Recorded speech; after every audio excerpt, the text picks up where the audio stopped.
Today's gospel is taken from the book of Matthew, the 5th chapter, verses 1 through 20. And again, we continue with the narrative lectionary, the narrative of the Bible, the story of God. And from Rally Sunday until Christmas, we walked through the Old Testament and studied the entire Old Testament. And now from Christmas until Easter, we study the life of Christ. And then from Easter until Memorial Weekend, we will study the life of church after the resurrection. And so from Christmas, the birth of Christ, until Easter, the death of Christ on Good Friday, we're walking through the gospel and the life and teachings of Jesus. Of course, Christmas, we studied the Christmas story. And then as we started into Jesus' ministry, 2 weeks ago, we had a sermon from Pastor Siri about the baptism of Jesus. And Jesus received what he needed to start the ministry, and that was the gift of the Holy Spirit. He's equipped to go out and start this ministry.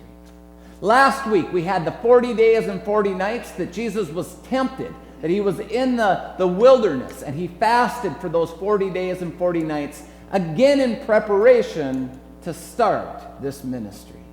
And then in Matthew chapter 4, Jesus starts the ministry. He calls his disciples, and help me out with this, they're fishing, and Jesus says, "Follow me, and I will make you fishers of men," fishers of people, men and women. And then Jesus starts his ministry. He does a couple of miracles, and right away he gathers a big crowd. And I think we can understand this because if we ourselves are sick or needing healing, or our loved ones were needing healing, and we heard about this man that was going around and healing people, what would we do? We'd go to him. And it's the reason that we gather today. This large crowd follows Jesus, and that leads us to today's gospel story.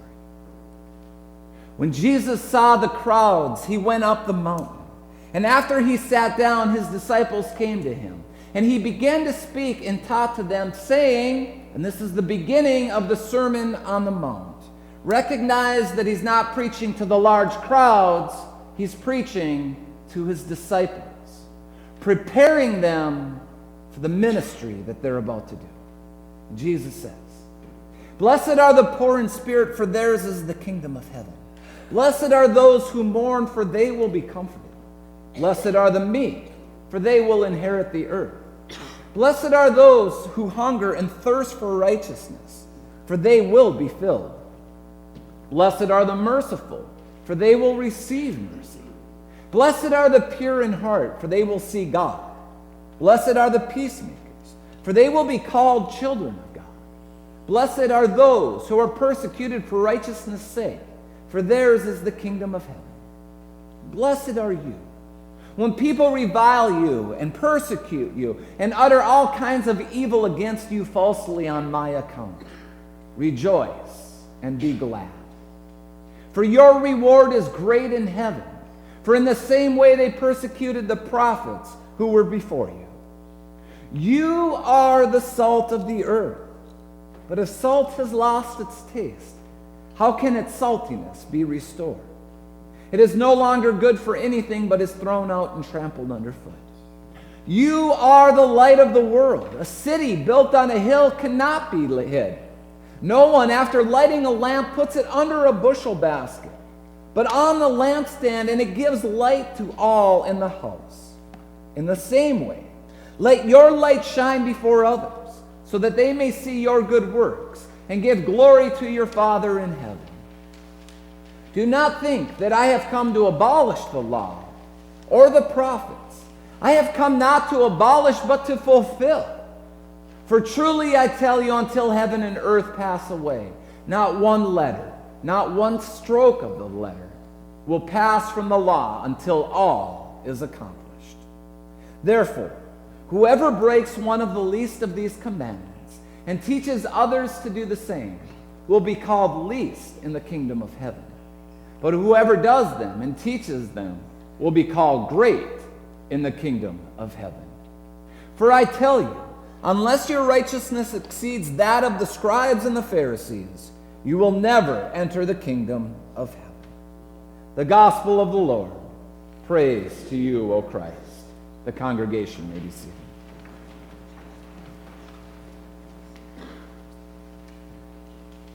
I remember when I was 22 years old, I just graduated from college, and I accepted a job, my first full-time job, working in a church as a youth director. Well, I probably worked there a month or two, and I don't remember exactly what it was that kind of made me mad, but I remember being frustrated. And my mom happened to call me at the church. This was before the days of cell phones, and my mom happened to call. Of course, she had no idea that I was having a bad day, and I started to vent. And I told her how difficult it is to be in ministry. I told her how difficult it is to try to be a disciple. I talked about how difficult it is to live a life of faith and to work in this church. Well, we hung up the phone when I was done venting, and my mom lived about an hour away at the time, and about an hour and 15 minutes after we'd had the conversation, there's a knock on my office door. And I open the door, and of course, there's my mom. And she's holding a gift bag from the Bible bookstore, and I open it up, and it's this t-shirt. And of course, I'm kind of a cowboy. I like to ride horse, and I used to rodeo, and it's a cowboy shirt. It's a Wrangler shirt, and it quotes Genesis 2, and it says, "Let them have dominion over the fishes in the sea, the fowl in the air, and over the cattle, and over the animals, and over the earth." And then on the back, it shows a cowboy getting bucked off a bull, and it says, "He never said it was going to be easy." Now, I think that this t-shirt and this gift says something about a few different things. First of all, it says something about my mom's heart, that she's willing to drive an hour each way just to bring me a t-shirt and a word of encouragement. And I think she bought me lunch that day, too. I think it says a little bit about my wardrobe that 18 years later, I still consider it one of my new t-shirts. But I think it also says something about discipleship. And nobody said it was going to be easy. In today's gospel story, Jesus is preparing his disciples to go out into the world and to do ministry. And he says it's not going to be easy. Blessed are the poor, blessed are those who mourn, blessed are the meek, blessed are the hungry and thirsty, blessed are the merciful, the pure in heart, the peacemakers, blessed are those who are persecuted for righteousness' sake, and blessed are you. And of course, Jesus says this, not saying, blessed are those who happen to be meek. He's not saying, blessed are those who happen to be poor. But rather, he's preparing his disciples for ministry, and he's saying, you will be poor. You will mourn. He's not saying, blessed are those who happen to be meek. He's saying, be meek. Be hungry and thirsty. Be merciful. Be pure in heart. Be a peacemaker. Nobody said it was going to be easy. Jesus says to his disciples, there will be challenges. You will be persecuted. It's not going to be easy, but you can do it. You are the salt of the earth. You are the light of the world. Let your light shine brightly. Let your light shine before others, so that they may see your good works and give glory to your Father in heaven. Now, at this point in the story, the Sermon on the Mount takes an interesting twist. Jesus starts teaching about the law. Jesus says, do not think that I have come to abolish the law or the prophets. I have come not to abolish, but to fulfill. Therefore, whoever breaks one of the least of these commandments and teaches others to do the same will be called least in the kingdom of heaven. But whoever does them and teaches them will be called great in the kingdom of heaven. Now, when Jesus teaches his disciples to not break the law, this seems ironic because, of course, we know that Jesus continually breaks the law over and over again. So when Jesus is talking about the law, what is he talking about? What is the law? Well, in Jewish tradition, there were 4 different meanings that refer to the law. First of all, when the Jewish tradition talks about the law, they're talking about the 10 Commandments. Secondly, the law can refer to the Pentateuch, the first 5 books of the Bible: Genesis, Exodus, Leviticus, Numbers, and Deuteronomy. The third meaning of the law would have been when they refer to the law and the prophets, which refers to the entire Old Testament. And then the fourth meaning of the law in the Jewish tradition is scribal law. Now, the first 3 meanings of the law are from Scripture, and the fourth is scribal law. This law came from the scribes writing thousands and thousands of laws to try to add clarity to God's law. And in doing so, of course, made it incredibly complicated. For an example, the third commandment reads, "Remember the Sabbath and keep it holy." Well, the scribes wrote thousands of laws about what is Sabbath and what is work.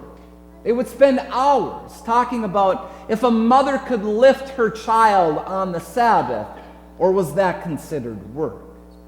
They would spend hours arguing about whether a man lifts a lamp from one side of the room and carries it to the other if he has committed a sin. Or they would spend hours arguing about if a tailor steps out into public with a needle in his robe, if he's subject to discipline. For the scribes, the scribal law was the essence of religion. And of course, this arguing led to jaded arguments and judgment. And the scribal law was the law that Jesus turns upside down.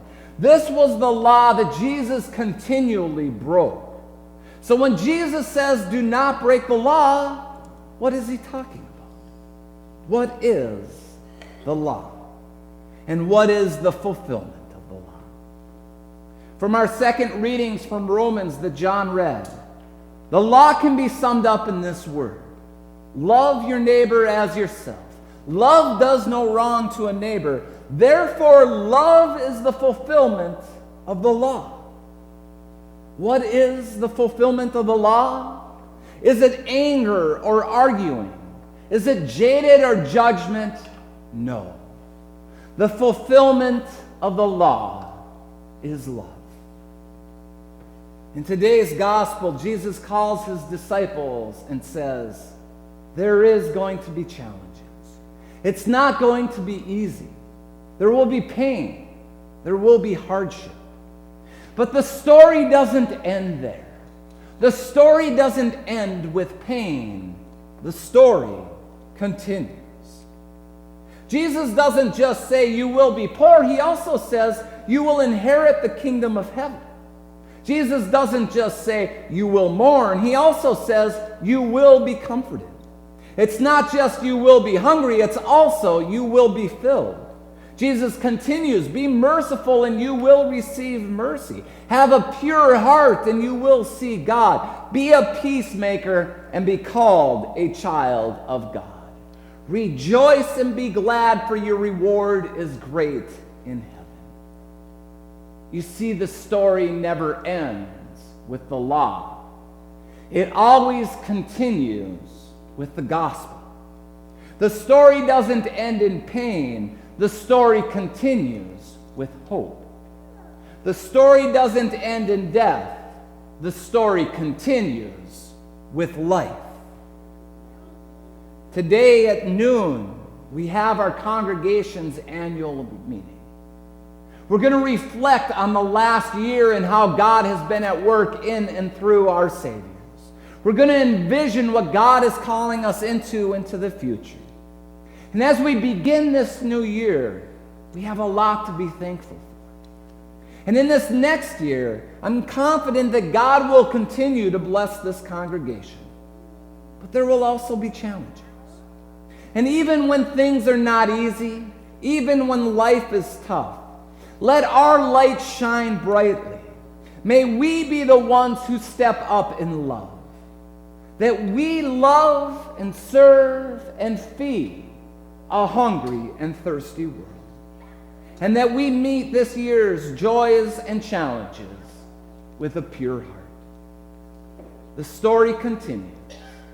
Nobody said it was going to be easy. To God be the glory, now and forever. Amen. Please rise as you are able to sing our hymn of the day.